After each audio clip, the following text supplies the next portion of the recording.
It wasn't the trial that made them stare, it was the woman they tried to erase. Dressed in black, no makeup, no smile, the woman they once called a workhorse. Today, she would show them.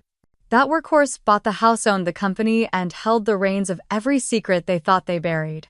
My name is Camille Prescott, and this is how I turned their insults into an empire. The first time I stepped into the house on Queen Anne Hill, it took my breath away. The floors gleamed like mirrors, the crown molding stretched high above my head, and through the arched windows, Seattle looked like a city made just for us. Brandon had picked the place himself, and I remember thinking how lucky I was that he wanted to build a life with me here. But even then, something didn't sit right. There was no welcome, no warmth in his voice when he handed me the keys. He just said, "You better not hang any of those weird paintings in the main rooms." I laughed it off. I always did in those days. I told myself it was his way, brusque and proud, raised by a woman who measured self-worth in decimal points. Judith Prescott, my mother-in-law, ran the social circuits in the Northwest like a queen on a throne she never earned but guarded fiercely. She met me at the front door with a glass of champagne I hadn't asked for and a smile that never quite reached her eyes. "You'll get used to it, dear," she said as she gestured toward the grand staircase. "Brandon's always had a vision. Don't get in the way of it and you'll do just fine." That was her welcome. And I took it. I told myself it was just nerves, that the Prescotts were just different from my family who had built their lives out of patience and compromise, not legacy and leverage. Brandon gave me a corner room upstairs, said it could be my studio, but he made it clear that no one from outside would ever see what I painted. That wasn't part of the Prescott brand. He called my work quaint, a hobby, something to keep me from spending too much time shopping. Every month he transferred a fixed amount into my personal account like an allowance for a child. I stopped asking for more after the second argument. "You're like a workhorse, Camille," he said one night after I'd asked if I could invest in a gallery downtown. "You don't complain, you don't ask for much, and you stay in your lane. That's what I need. Not a damn visionary." I remember staring at him across the marble island in our kitchen, the one I wasn't allowed to decorate without clearing it through Judith. I felt heat rise in my chest, but I swallowed it. I always did. "It's just how he talks," I told myself. "He doesn't mean it," but over time I stopped believing that. Words like that don't come from nowhere, they come from belief. And belief, especially when wrapped in money and power, becomes concrete. Judith reinforced it every chance she got. She'd stop by unannounced, her perfume filling the hallways like a warning. If I wore jeans, she'd arch an eyebrow. If I cooked something too simple, she'd suggest a caterer next time. And if I mentioned my art, she'd change the subject faster than Brandon could shut down my questions about the company. "This house is Brandon's," she said once at brunch, even though I had hosted and cooked the entire meal. "It's in his name, of course. That's just how family estates are handled. No offense, dear, but that's why you married up." I smiled through it. I smiled through everything. But inside, something cold started to settle. Not anger exactly, not yet. Just an ache that grew every time someone talked about my life like it belonged to them. Every time Brandon bought something new for himself without asking, while I calculated whether I could order more paint. I kept painting anyway. At night, after they all went to bed or left for charity dinners I was never invited to, I painted in silence, surrounded by the hum of a house that never quite felt like mine. I didn't show anyone what I was making. Not yet. In those early days, I still thought I could earn my place there.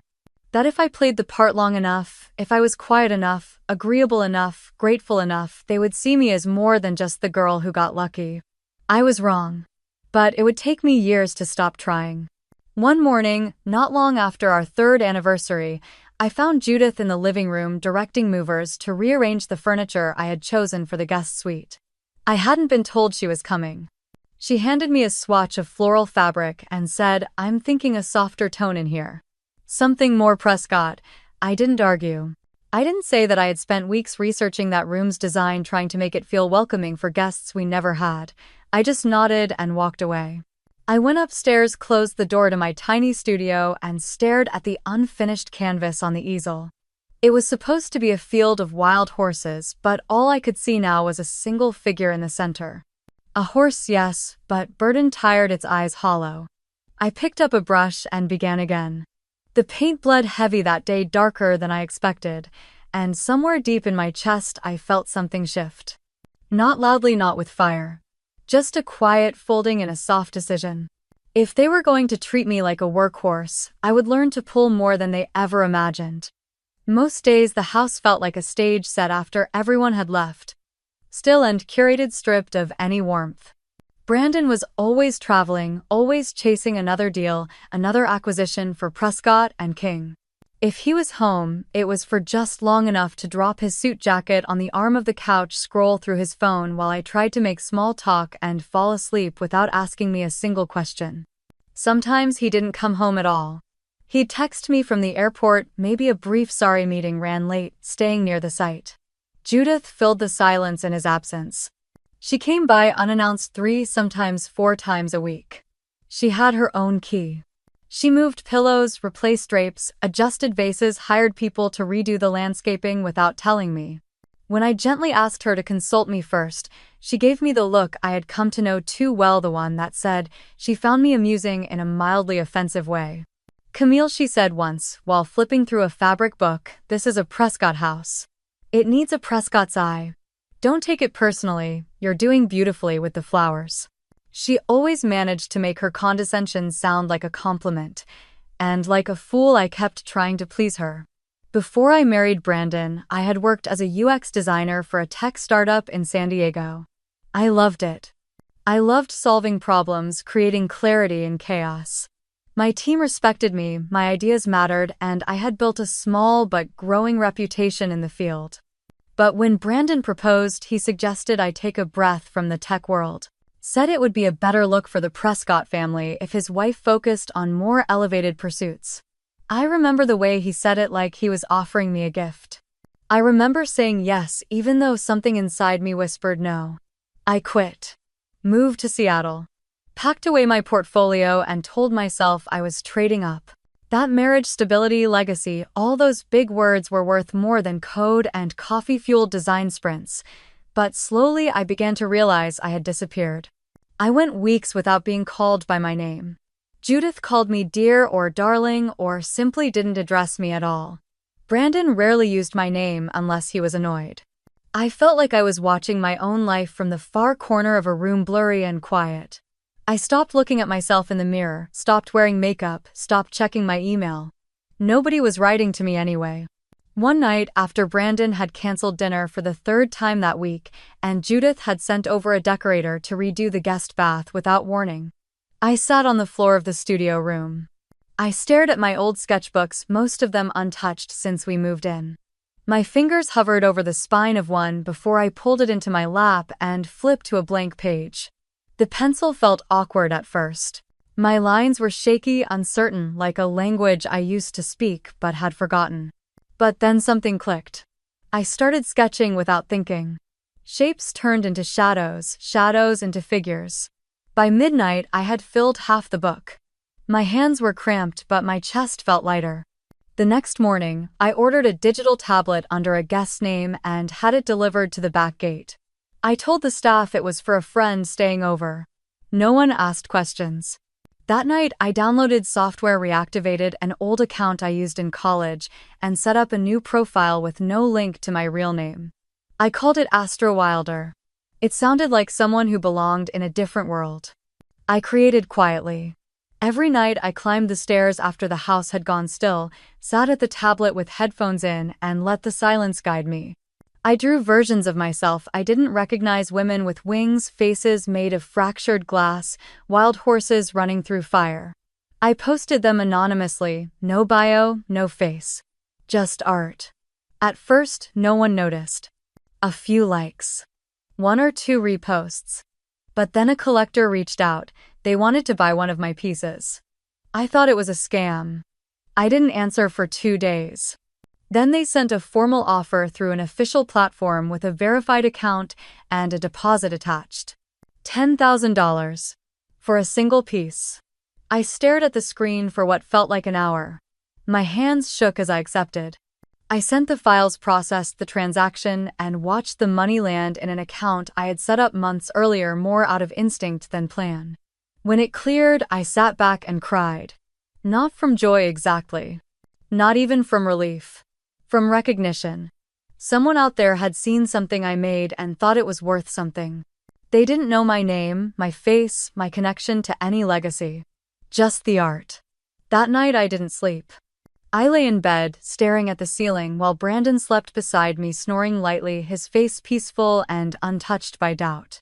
I turned to look at him once, wondering how we got here, how I had folded myself so small to fit into his world. I didn't hate him. Not yet. I just didn't know who he was anymore. Or who I was with him. The next morning I made eggs and toast like nothing had changed, but everything had. I had tasted something I hadn't in years. Freedom. It hadn't always been a fairy tale. Even before the wedding, there were cracks that I tried to patch over with hope and excuses. When Brandon first brought up the prenup, he did it over dinner at a steakhouse in downtown Seattle. He handed me a folder between courses like it was a menu. "It's standard," he said, barely looking at me. "Just legal stuff." My mother insisted. "You get it right." I didn't answer right away. I stared at the papers, skimming the dense paragraphs. Everything about it was skewed. No joint ownership of assets. No rights to the house we would live in. No share in the company's growth, no matter how long we stayed married. It outlined an allowance.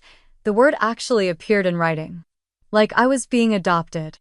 I felt a coldness settle in my chest, but I didn't show it. Not then. I took the folder home and stared at it for hours, unable to sleep.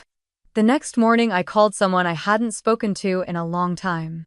Malcolm Green had been my father's closest friend before Dad passed. He had known me since I was 10, sent me birthday cards every year even after we lost touch. He was a lawyer, sharp and subtle with a mind that moved like water through stone. When I told him what Brandon had given me, he didn't react right away. "You want to sign it?" he asked gently. "I don't know," I said. I think I don't have a choice." He was quiet for a moment, then said, "You always have a choice, Camille. Even if you think you don't." He looked over the agreement that night.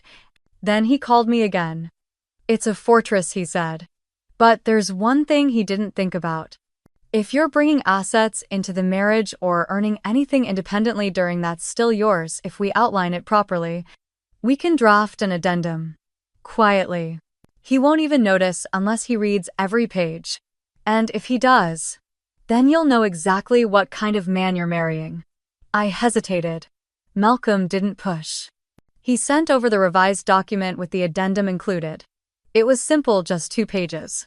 It stated that any assets acquired through my personal creative or professional work would remain solely mine. It was fair. Barely a shield, but enough for someone like me to stand behind if everything went wrong. I handed the papers back to Brandon a few days later. He barely looked at them before sending them to his family's attorney.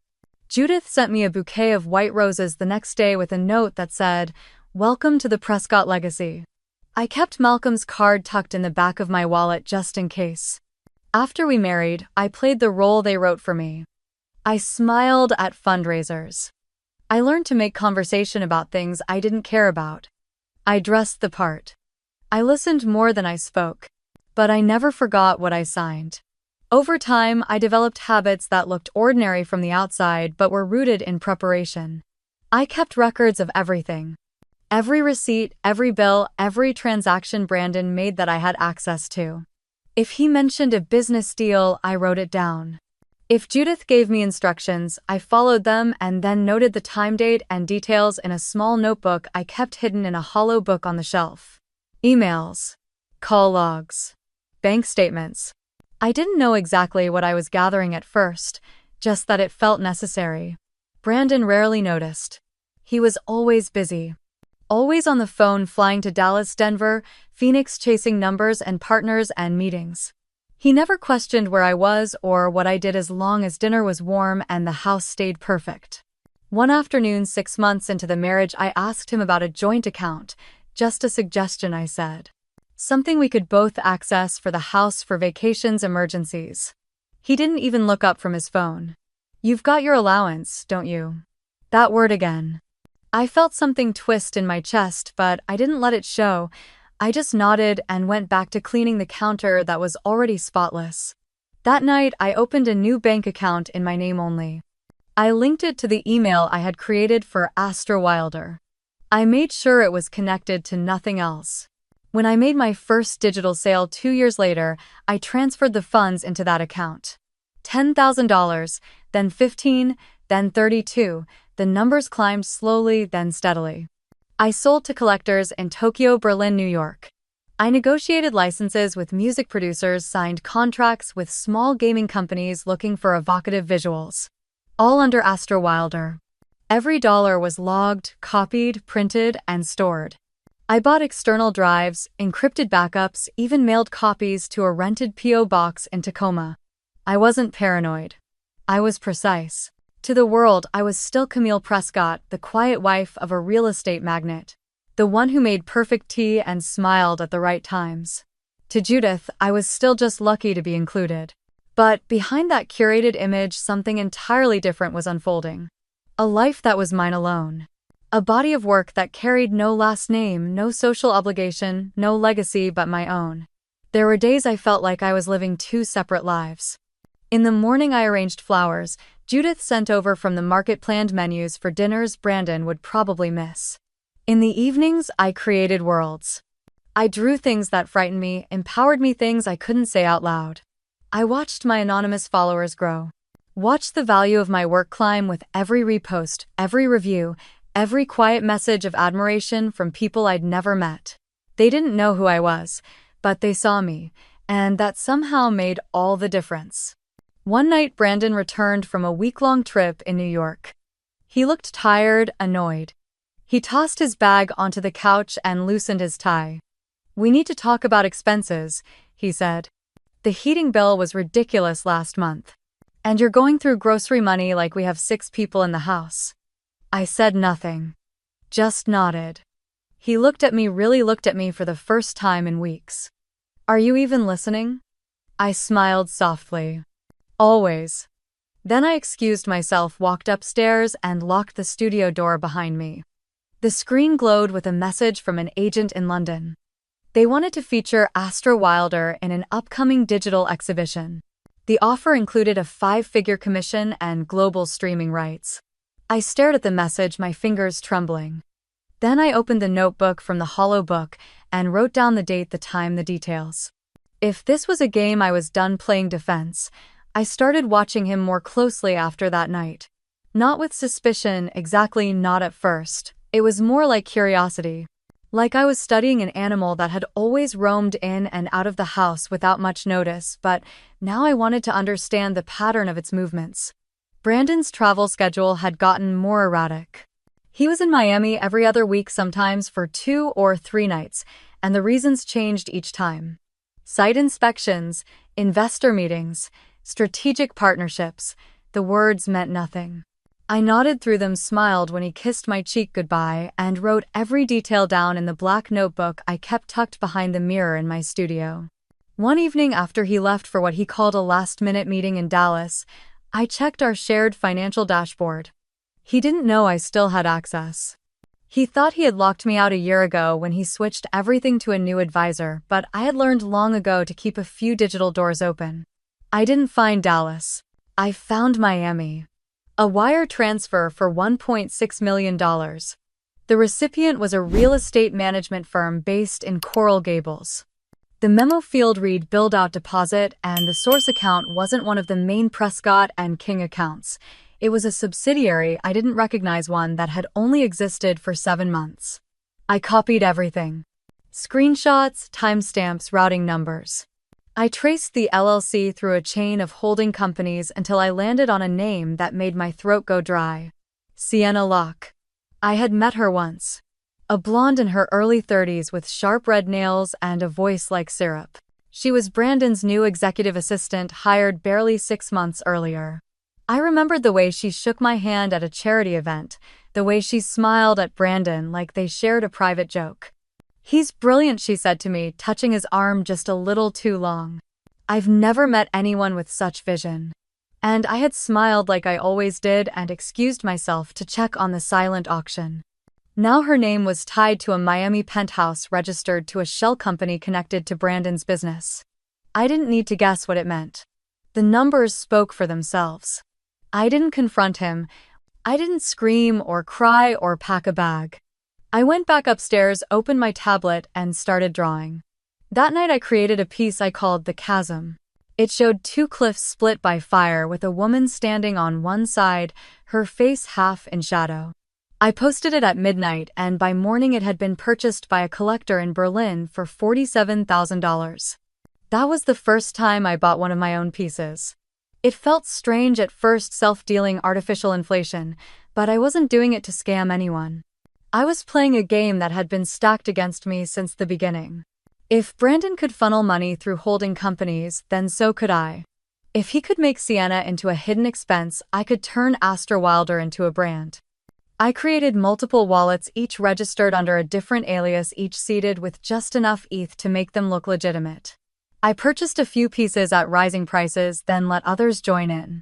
The attention grew fast. The art world loves a mystery.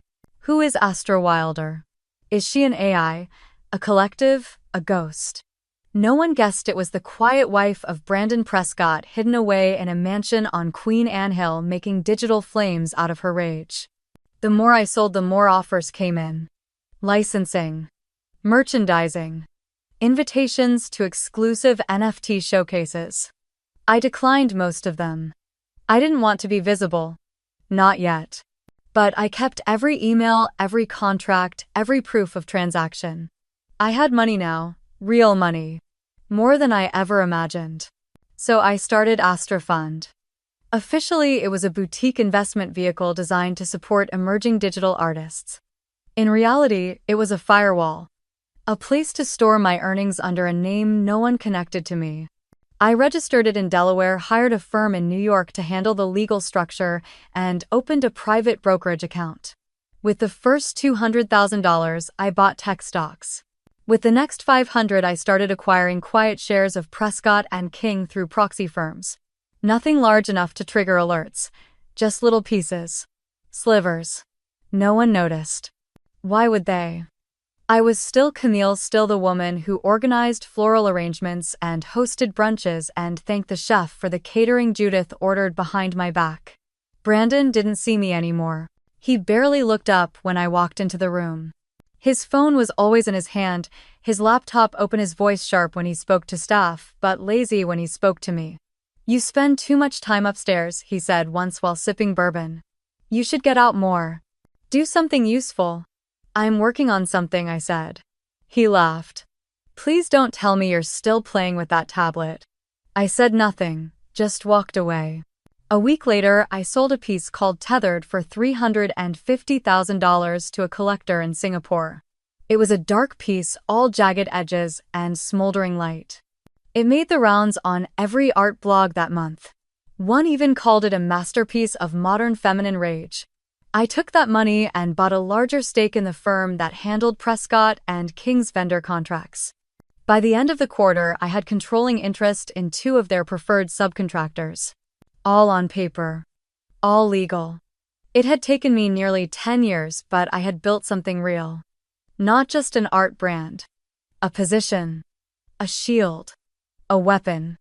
I wasn't sure yet how I would use it. But I knew the moment was coming. It came on a Saturday afternoon, dressed in champagne flutes and faux laughter.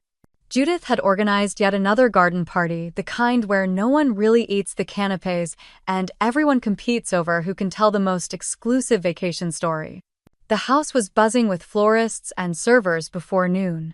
I wasn't asked to help, just expected to float around and smile like the host's silent ornament. I wore a pale blue dress, simple cotton, no label, no structure. It was soft and breathable. I had chosen it because I liked how it felt against my skin, not how it looked in photos. That was my first mistake, apparently. Judith greeted me at the foot of the grand staircase like a curator unveiling an underwhelming piece of art. "You're wearing that?" she asked, her voice too sweet, too public. I nodded. "It's comfortable." She gave me the tight-lipped smile she reserved for waitstaff and ex-daughters-in-law. "Just stay near the orchids, dear. They could use the company. I held my breath and stepped outside. The backyard looked like a magazine spread. Strings of white lights arched between the cherry trees and linen-covered tables gleamed with crystal. The women Judith had collected over the years, retired socialites, board chairs, wives of tech moguls, were already forming clusters, clutching cocktails and stories, sharpened like knives. I moved quietly, as I always did. Smiled, nodded, said the right things. Until one of them turned to me, eyes sweeping over my dress. "Oh my," she said with a tilt of her head, voice carrying just loud enough for the group to hear. "I almost asked you to get me another glass of wine. You look like the help trying on the ladies' clothes." Laughter followed. The kind that stings more because it's masked as polite. I felt my neck burn. I met her eyes and smiled thinly. Must be the lighting. Judith laughed too, a full-bodied laugh she rarely gave even Brandon. That was the part that made something inside me shift for good. Not the insult, not the laughter, but the fact that Judith enjoyed it. That she wanted me humiliated. In her mind, I wasn't just beneath her. I was disposable. I stayed for another hour, not because I had to, but because I wanted them to see I wouldn't flinch.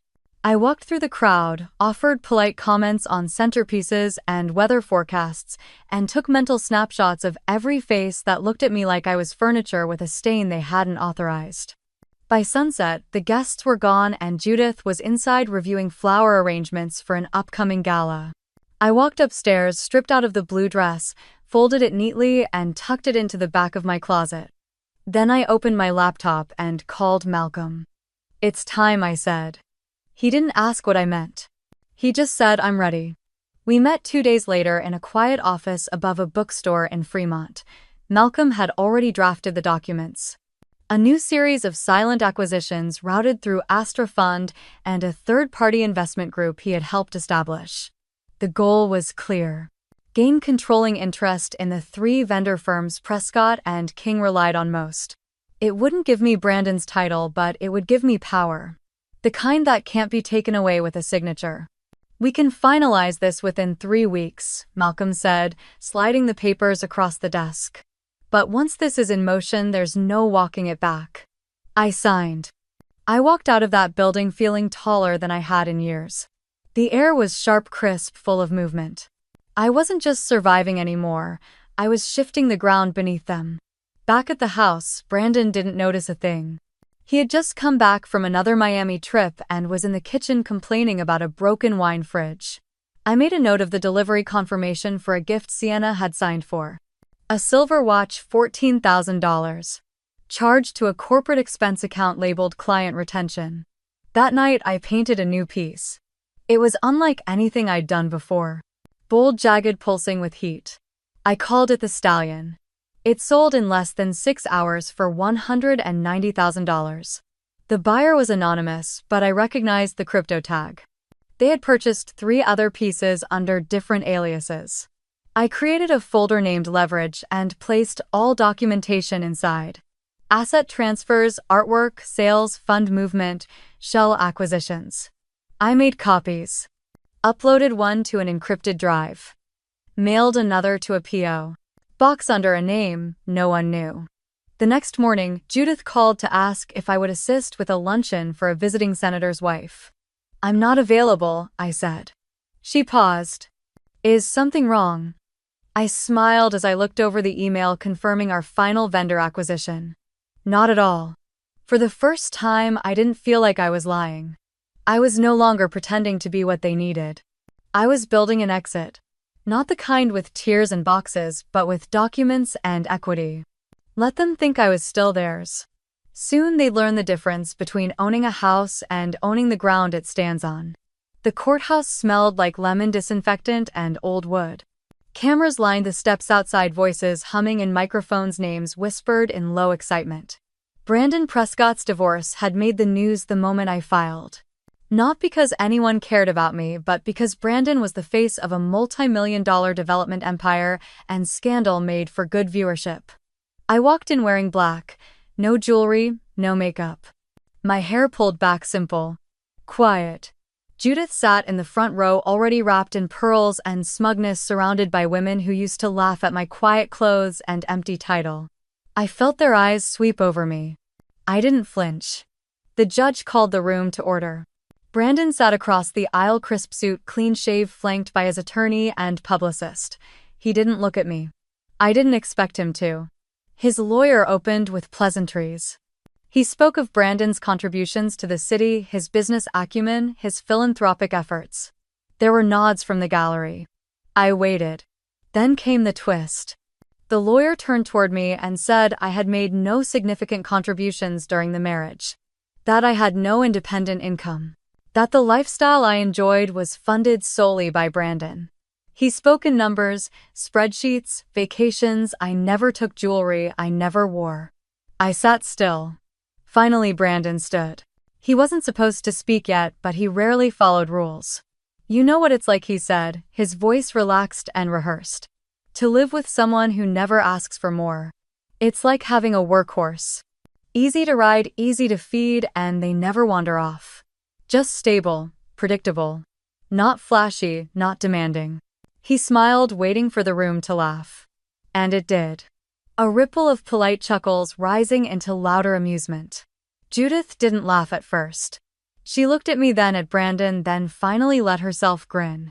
A slow, satisfied thing. My stomach turned, but I kept my face calm. I folded my hands and looked down, letting them believe they had silenced me. The lawyer leaned into it. He called me dependent, unambitious. A housewife with hobbies. He said the prenup made clear I had no claim to Brandon's estate and that my attempt to fight it was a waste of court time. He called my petition a desperate play by a woman unwilling to accept the end of a generous arrangement. More nods.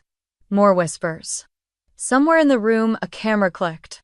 I wondered how I looked on the live stream.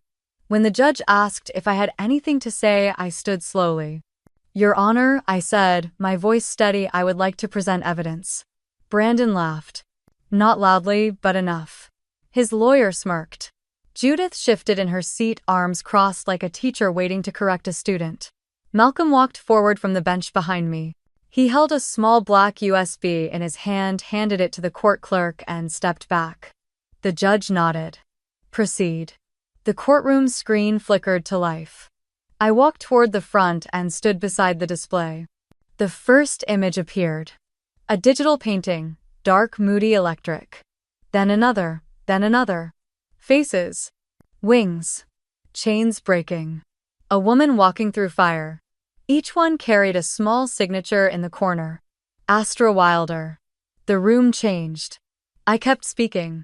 These works, I said, are mine. Created between the years 2017 and 2024. Each one sold under a verified pseudonym. Each sale logged and traceable.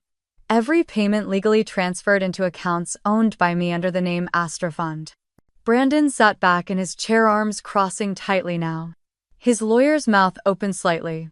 I showed account statements, licensing contracts, magazine features, international sales logs, auction reports. All under Astra Wilder. All linked to me. I kept my voice calm. Controlled. While my husband traveled, I worked. While I was dismissed as a housewife, I built a portfolio that now funds artists across the world. Every asset tied to Astra Wilder is mine. Every dollar is documented. Every purchase legal. I turned to the judge. I am not requesting half of Mr. Prescott's estate. I have no need for it. I paused, letting the silence breathe. What I seek is recognition. And the truth. The judge looked down at the screen, then at the USB. He asked if the defense had any objections. Brandon's lawyer hesitated. We weren't aware of this, Your Honor. We request time to review. Denied, the judge replied. This evidence is admissible, and it appears you had ample opportunity to inquire into Mrs. Prescott's financial activity. I glanced at Brandon. He was no longer smiling. Judith looked frozen. I returned to my seat, my legs steady, my breath even. It was just the beginning. The next slide appeared on the screen, and with it my voice grew stronger. Here's a list of completed sales under the name Astra Wilder, I said, motioning to the figures that now glowed in sharp contrast above the courtroom. Each transaction is verifiable through blockchain history, each purchase tied to my work, and each dollar earned transferred into legal accounts under my name. Not Brandon's, not Prescott and King's mine.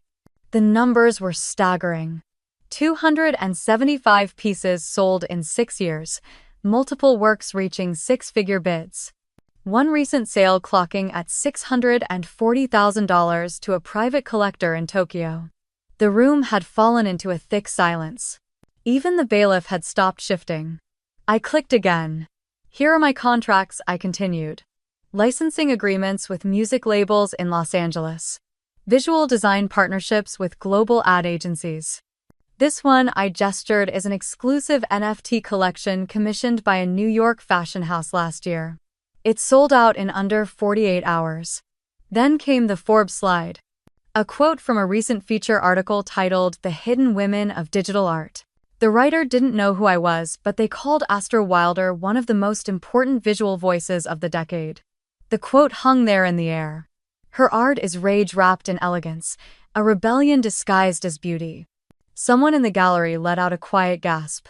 I didn't turn to see who. I am Astra Wilder, I said clearly. I created every piece. Every line, every light, every fragment of fire. While Brandon dismissed me, while Judith told me to focus on flower arrangements, I was building a life that didn't need their permission. Judith had gone pale. Her fingers clutched her purse like it might anchor her to something real. Brandon finally leaned forward. That's not possible, he muttered. But I wasn't done. I turned back to the screen and advanced again. These are the registered crypto wallets tied to Astra Wilder. Here I showed the unique identifiers. And here is the legal registration for Astra Fund, the entity that holds and manages all related income. I am the sole owner, sole director, and sole beneficiary. I didn't ask for this hearing to beg for scraps, I said calmly. I'm not here to argue about allowances. I'm here to state for the record that I never needed what Brandon built. I built something else. Something bigger. Something mine. The judge adjusted his glasses. He looked down at the printed report his clerk had handed him. Is the evidence presented in order, he asked. Yes, Your Honor, Malcolm replied. All authenticated and time-stamped. Additional copies have been submitted to the court and opposing counsel. Brandon's lawyer stood. Your Honor, we request a recess to review the material. Request denied, the judge said, eyes still on the screen. You had ample time for discovery. This court accepts the evidence as submitted. Brandon looked like he was going to stand but thought better of it. He slumped back, jaw tight, eyes unreadable. I could have stopped there. I had proven my financial independence. I had dismantled the narrative of the dependent wife. But I wasn't finished. Your Honor, I said, my voice lower now but still clear. There is a second component I would like to present. The judge tilted his head slightly. Please continue, Mrs. Prescott. I nodded and turned back to the screen. A new file opened. This is a copy of a real estate transaction dated May 2023, I said. It shows the purchase of a property located at 647 West Highland Drive, Ive. A 5-bedroom, 4-bathroom home purchased for $4.7 million. The funds were transferred from Astra Fund directly. The deed is in my name, solely. That is the residence Brandon and I currently live in. I paused, letting that settle. When he called me a workhorse, he said I was easy to feed, easy to house. But I own the house. A murmur moved through the courtroom. The judge raised a hand for silence, but even he looked shaken. Brandon's mouth moved, but no words came out. His attorney leaned in, whispering quickly, but he waved him off. Judith sat back, her face frozen. A single bead of sweat rolled down the side of her cheek, disappearing into her neckline. I turned away from the screen and faced the judge. All of this is documented. All of it was legal. I am not contesting the prenup. I'm not asking for a share of Brandon's company. I don't want spousal support. I have more than enough. But the truth matters. And for 10 years I was treated like someone who brought nothing into the marriage. Like I should be grateful for scraps. Like I was lucky to be tolerated. I looked over at Brandon then. You thought I was invisible. You thought silence meant weakness. But I didn't disappear. I created something you couldn't control. He didn't look away. The courtroom sat in complete stillness. Even the reporters had stopped typing. I stepped back, folded my hands in front of me, and returned to my seat. The judge cleared his throat. "We will take a brief recess to reconvene in 20 minutes. The gavel struck once. I didn't move. I sat with my spine straight, eyes forward as the room emptied around me. The second part was coming. Under the courtroom lights, I turned back to the screen and loaded the next file without hesitation. My hands didn't shake. My voice didn't tremble. I had rehearsed this moment so many times that it had become muscle memory. But now it was real, and nothing about it felt like a performance. It felt like truth finally being allowed to speak. "Your Honor," I began, "I would like to now address the matter of the marital residence currently located at 647 West Highland Drive." The gallery leaned forward. Even the judge sat a little straighter. "This house, which has been referred to publicly and in Mr. Prescott's own press materials as the Prescott Estate, was purchased on May 12, 2023 for $4.7 million. The payment was made in full with no mortgage through a wire transfer sourced from a corporate wallet belonging to Astor Fund." I clicked to the next slide. The screen showed the official closing statement from the real estate firm, the routing details, and the name on the title. My name, Camille Prescott. I continued. Mr. Prescott was not involved in this transaction. He did not fund, authorize, or co-sign any document related to the purchase. The property was acquired entirely through assets generated by Astor Fund, which I have already established is wholly owned and operated by me under the pseudonym Astor Wilder. I advanced to the next screen, this one showing the blockchain transaction record. The wallet ID matched the financial statements previously entered into evidence. The funds originated from a verified crypto wallet tied directly to Astor Fund's registered accounts in New York. Each cent of this transaction was earned through the legal sale and licensing of my artwork and was never commingled with community property. I turned toward the judge, letting the screen hang in silence behind me. "As outlined in our prenuptial agreement, which remains binding and fully enforceable, any independently earned income or property acquired during the marriage remains the separate property of the earning spouse, unless commingled." Brandon's lawyer stood clearly agitated. "Your Honor, the defense has not had sufficient time to verify the authenticity of this documentation. We request a delay to assess the legitimacy of these claims." The judge didn't even glance up as he spoke. "Request denied. The documentation appears thorough and professionally validated. Your team was given the opportunity during discovery to investigate all financial assets. That time has passed." Malcolm stood and added, "We're prepared to provide not only the notarized deed but the certified wire receipt, escrow closing file, and the recorded title transfer document showing Mrs. Prescott as the sole legal owner. All submitted to the court in accordance with pre-trial procedure." I looked toward Brandon then. He hadn't spoken since I'd resumed. His face had gone from smug to flushed to hollow. His lawyer leaned in to whisper something again, but he just kept staring at the floor. I walked back to the center of the room. This house, the one Brandon called his in interviews, the one where Judith held parties and told me not to move the pillows unless I had approval, was never his. It was never theirs. It was mine. I had purchased it in full using funds I earned alone while being called a burden, a dependent, a workhorse. The irony is almost poetic. There was no laughter this time. The judge asked calmly, "Mr. Prescott, do you have any documentation showing financial contribution to the purchase of 647 West Highland Drive?" Brandon's voice was quiet, raw. "No, Your Honor." The judge nodded. "Then, the record will reflect that the property is to remain the exclusive, separate asset of Mrs. Prescott, not subject to division under the terms of the marital contract." Judith let out a low, involuntary sound. A muffled gasp, like someone trying to swallow back a scream. I turned to look at her. Her face had lost its color. The pearls around her neck sat heavy now like a collar. She shook her head. "That house is ours," she whispered, mostly to herself. I took a breath and said the words I had waited 10 years to speak. "The house you've entertained and judged me from, dismissed me within, was bought by the woman you never saw. The one you laughed at. The one you thought was lucky to be there." Judith stood halfway as if to object, but then slowly sank back into her seat. There was nothing she could say that wouldn't make it worse. The judge cleared his throat. We will enter this into the official property ledger and move forward accordingly. Unless the defense has additional objections, Brandon's lawyer glanced at him, then sat back down without saying a word. I walked back to my seat. My heels didn't click. My pace was even. My hands remained at my sides. It wasn't anger carrying me anymore. It was clarity. Brandon leaned slightly toward his attorney. I didn't hear what he said, but I saw the panic start to creep into his features. His empire was crumbling faster than he could stop it. And still I wasn't done. As I sat, I reached into my folder, pulled out one more document, and placed it gently on the desk beside me. Because the house wasn't the only thing he never really owned.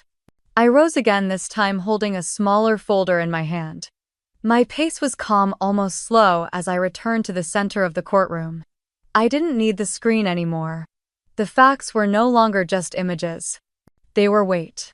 Your Honor, I said, I would now like to present the final set of documents.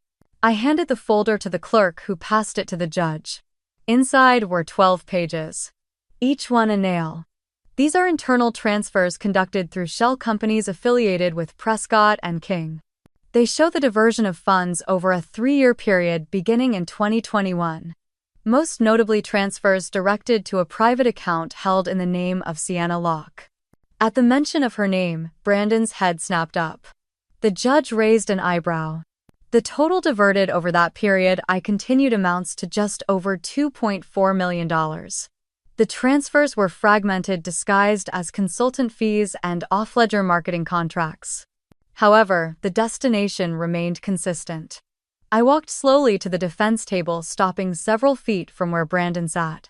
The account is registered in Miami at a private bank favored by international investors seeking discretion. What makes this relevant to today's proceedings, Your Honor, is that the funds used to pay for a penthouse registered under a corporate subsidiary of Prescott and King were drawn directly from that account. Brandon's lawyer stood. This is speculative, Your Honor. These documents haven't been authenticated in discovery. Malcolm stood calmly behind me. They were authenticated. Copies were submitted to the U.S. Attorney's Office on April 5, 2024. The originals are part of an active investigation. The room stirred. The judge looked sharply at the gallery. Is a representative of the U.S. Attorney's Office present? A tall man near the back of the courtroom stood. Square shoulders. Federal badge visible at his hip. Yes, Your Honor. Assistant U.S. Attorney Paul Whitman. These documents were received in full 3 months ago. Our office has been conducting a joint investigation with the Financial Crimes Division. Charges may include corporate fraud, wire fraud, and money laundering. The air changed. It wasn't tension now, it was fear. Brandon stood so fast his chair toppled backward. You lying snake, he shouted across the room. This is all fake. You set me up. Court officers moved quickly. The judge slammed his gavel. Mr. Prescott, you are out of order. Sit down or you will be removed from this courtroom. She's nothing, Brandon spat. She was nothing before me. The judge signaled the bailiff. Remove him. 2 officers approached. Brandon resisted at first, jerking away, cursing under his breath. But he wasn't a man built for handcuffs. He crumbled quickly. Judith remained seated, silent and still. Her eyes fixed on a point on the floor, like she could fall through it if she stared hard enough. I turned back to the bench. Your Honor, I said, I would like to submit one final document. This is the current ownership breakdown of Prescott and King. As of June 20, 2024, Astra Fund has acquired 51% of the company's preferred voting shares. I am the sole director of Astra Fund. The courtroom was completely silent. I paused, letting the reality settle.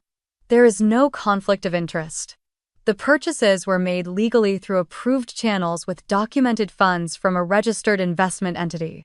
There was no insider trading. Every acquisition was compliant with SEC regulations. But it does change one thing. The judge looked up from the paper, his voice calm. What does it change? Mrs. Prescott, control.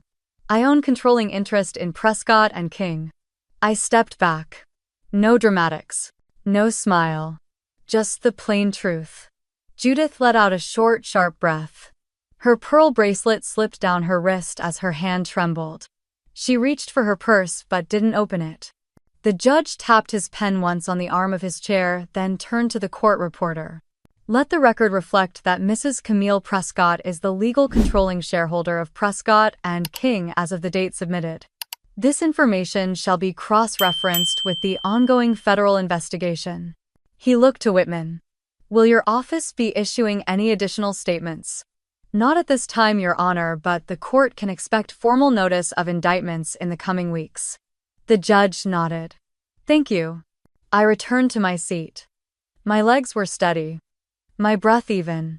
Brandon's chair remained empty. His echoes still lingered in the air like smoke after a match is struck. I glanced down at the small notebook I had carried in my handbag.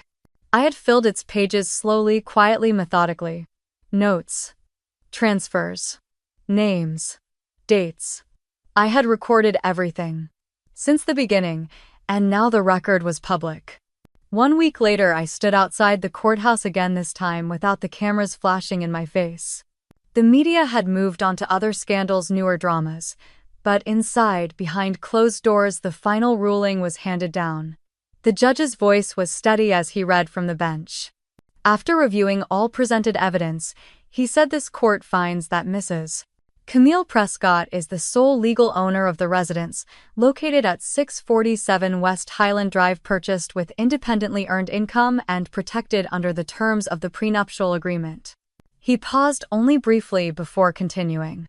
Additionally, the court recognizes the full enforceability of said prenuptial agreement, which clearly states that assets acquired individually by either party are not subject to division.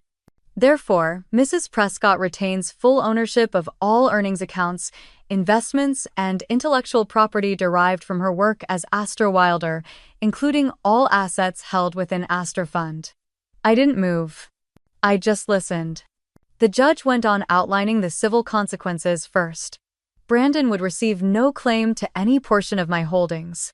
He had filed for partial stake in the artwork and in Astra Fund's investment accounts, citing marital support and implied partnership. All of it was denied. Then came the criminal consequences.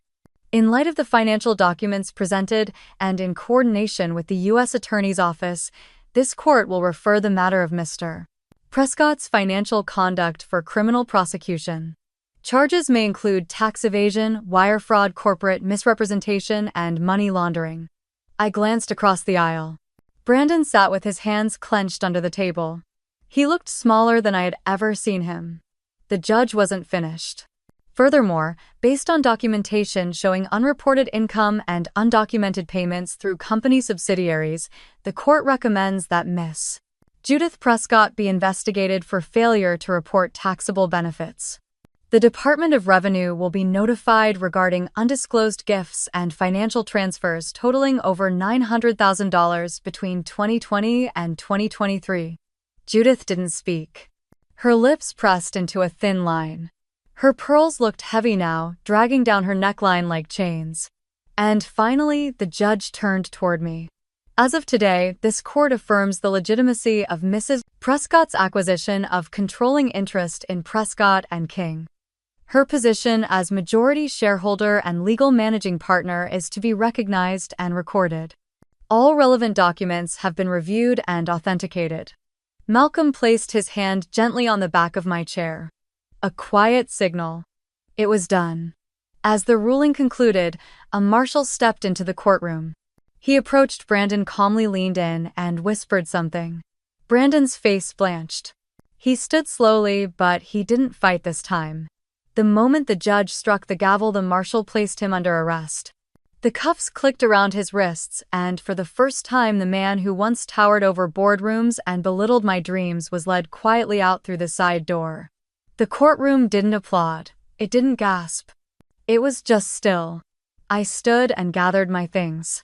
No entourage, no headlines, just me. Outside, the sky had shifted. That soft Seattle gray light spread across the pavement like a calm breath. A reporter stood across the street holding a microphone but not approaching. Her cameraman just filmed quietly as I walked to the black sedan waiting at the curb. Later that day, headlines started to spread across the news cycle. Workhorse owns the empire. I saw it on every screen. Talk shows, blogs, even financial journals. The phrase stuck. It was everywhere by nightfall. Judith released a statement through a publicist that same afternoon. She claimed no knowledge of her son's misconduct. She referred to me as her former daughter-in-law with whom she had limited contact. It was short, cold, almost clinical. Within 72 hours, the Department of Revenue had already opened an audit on her. She stopped appearing in public. Brandon was denied bail. I didn't celebrate. There was nothing joyous about what happened. Nothing clean or triumphant. It was justice. It was what happens when you spend years documenting every moment someone tries to erase you and you refuse to be erased. The following week, I walked through the door of the office building I now owned 60% of. The gold lettering on the wall still read Prescott and King, but that would change soon. The staff was quiet as I passed through the halls. Some nodded, some looked away. Others looked at me like they were seeing something they hadn't before. Not a wife. Not a woman behind a man. But the architect of everything they didn't see coming. I stood in the conference room where Brandon once held court. I placed my notebook on the table and opened it to the first page. The ink had faded from the earliest entries, but I could still read the handwriting. January 10, 2014. Prenup signed. Addendum submitted by Malcolm Green. No objection. It was all there. Every note. Every receipt.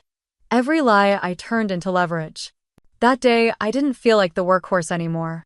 I felt like the one holding the reins. Judith's name disappeared from the Cascade Ladies Guild roster exactly 6 days after the final ruling. No formal announcement. Just a quiet removal from the website and a cancellation of her scheduled luncheon in Bellevue. The chair next to the president's seat sat empty for 3 events in a row until finally it was filled by someone younger, someone with no scandal clinging to their heels. Her bank accounts were frozen that same week. Not all of them. Just the ones that mattered. The personal account she used for monthly transfers from Prescott and King's marketing subsidiary. The trust fund Brandon had quietly shifted into her name. The offshore account linked to a consulting firm that had never held a meeting. All flagged. All frozen. She tried to play the victim. Released a statement through a crisis PR firm in Portland. It described her as unaware, misled, emotionally devastated. She wore black in the staged photos. Wrote about betrayal in an op-ed submitted to the Seattle Times. It was rejected. 2 weeks later, one of the same magazines that had once featured her as Seattle's silver matriarch ran a 3-page exposé on her role in facilitating Brandon's off-book transfers. They even published emails, thinly veiled threats to accounting staff, backdated memos to justify expenses, notes about keeping Camille in the dark. Her picture on the cover looked grainy, stripped of elegance.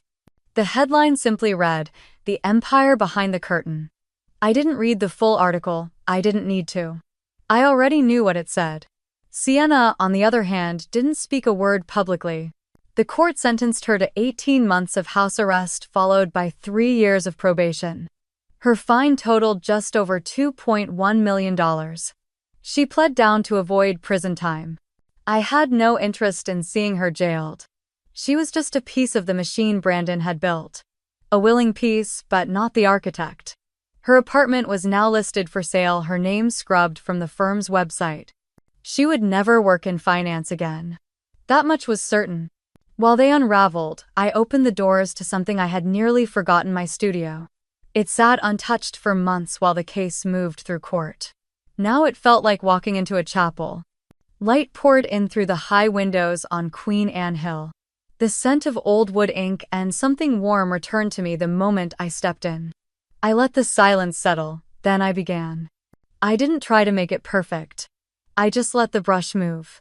My hands knew what to do even when my heart still carried smoke. The first painting I finished in that space was called Return. The second was called Unbridled. By fall, the exhibit was ready. Ascension opened in downtown Seattle at a converted warehouse gallery that had once rejected my portfolio 3 times in the early years. Now they begged to host the first solo exhibition by Astra Wilder. The opening night was full. Press, collectors, former doubters, women in sleek black coats, young artists with red notebooks. Some I recognized from parties they never acknowledged me at before. Others looked starstruck and unsure whether to speak. The centerpiece was hung on the far wall, illuminated from above. It was massive, over 6 feet tall. A single horse, its coat aflame in gold and copper, tearing through a broken halter. Its eyes burned forward, unflinching. Its mouth open, not in fear but defiance. The title etched on the bottom right corner read Ascension. A journalist from the San Francisco Chronicle approached me near the wine table. She was young, sharp, holding a recorder and a printed list of questions. "Your story has made waves," she said. "The trial, the headlines, the artwork. Everyone's talking about it. About you. I only have one question that hasn't been answered yet." I waited. "Do you hate them?" I looked past her, past the crowd, to the wall where the horse burned free. "No," I said. "I don't hate them." She blinked, surprised. I won. The words weren't loud, but they were final. Hate requires energy. Weight. I had carried all of that for too long. They tried to trap me in their version of who I was supposed to be. Wife. Hostess. Help. Workhorse. But now they were the ones watching from outside. Judith, I heard, had retreated to her second home in Walla Walla. Smaller, older, far from the view she used to boast about. No more galas, no more councils. Just a woman with a name that once carried weight and now only echoed with scandal. The chair she used to claim at every table now sat empty. And no one was asking when she'd come back. The morning air was sharp and quiet as I stepped out onto the balcony. From here I could see the curve of the Sound, the cranes near the port, the glass reflections of downtown. Seattle was different in the early light, stripped of noise and pretense. It breathed slower. So did I. It had been 1 year. 1 year since the ruling. Since the cameras vanished. Since Brandon was led out of that courtroom in cuffs and the last signature went through confirming my legal control over Prescott and King. Astor Fund had grown beyond anything I imagined when I sketched out its structure in the back of that black notebook. We had funded 67 artists, opened 2 residency programs, and launched a national grant initiative for women rebuilding their lives after financial abuse. Every week I read stories from women who had been told they were burdens, who were forced to account for every dollar spent while their husbands moved money behind shell companies and charming smiles. They sent thank you notes, they sent paintings, they sent hope. Brandon's sentencing came in late spring. 15 years with eligibility for parole after 10. The courtroom was half empty that day. He didn't look at me once. His attorney read a prepared statement. The judge didn't respond to it. No one applauded. It wasn't a victory to be cheered, it was a consequence that finally arrived. Judith moved shortly after the indictment against her was dropped in exchange for full cooperation and back taxes. She sold the condo in Capitol Hill, the one she once told me was for entertaining dignitaries. She bought a house in a small town in Oregon, far enough from everything she used to know that no one would ask questions. Her name hadn't appeared in a headline in months. Mine had. A few weeks ago, I stood on a stage in Washington, D.C., accepting an award from the National Endowment for the Arts. They called me a pioneer. A force. They listed accomplishments and grants and pieces held in collections across 3 continents. I just stood there in a black suit, hair tied back, fingers still ink-stained from a painting I finished that morning. Later, in the quiet green room, a reporter sat across from me with a handheld mic and a nervous laugh. She was young. Eager. "You've been called many things," she said, flipping her notes. "An artist, a businesswoman, a symbol of something bigger. Is there one title that means the most to you?" I looked down at my hands, then out the window behind her. There was a moment of silence. The kind that asks to be filled. "The man who once called me a workhorse," I said softly. "I own his stable now." She blinked. Then smiled. Then hit save on the recording. The quote went viral within hours. I didn't post about it. I didn't need to. That afternoon, I returned to the studio changed into worn jeans, tied up my sleeves, and went back to work. The canvas in front of me was half done, a blend of stormlight and sky. A single figure stood at the edge, holding nothing but reins in her hand, facing forward. The rest would come. I've been asked if I feel angry, bitter, vengeful. The truth is I don't carry those weights anymore. I set them down the day I walked into that courtroom and spoke with a voice they never expected to hear. I didn't build a life to destroy someone else's. I built one because I needed to remember who I was. And who I had always been. Not a burden. Not a liability. Not background. But the main character in my own story. Sometimes it takes being underestimated to remember your strength. Sometimes the insult they throw at you becomes the fire that forges something untouchable. If you've ever been called small, quiet, forgettable, lazy, difficult, a problem, a placeholder, a workhorse, remember this. You're none of those things. You're potential waiting to be unleashed. And sometimes the best kind of revenge is simply to become everything they said you never could be. Have you ever been underestimated? Leave a comment, share your story, and subscribe to this channel for more voices like mine. You never know whose reins are about to be handed back.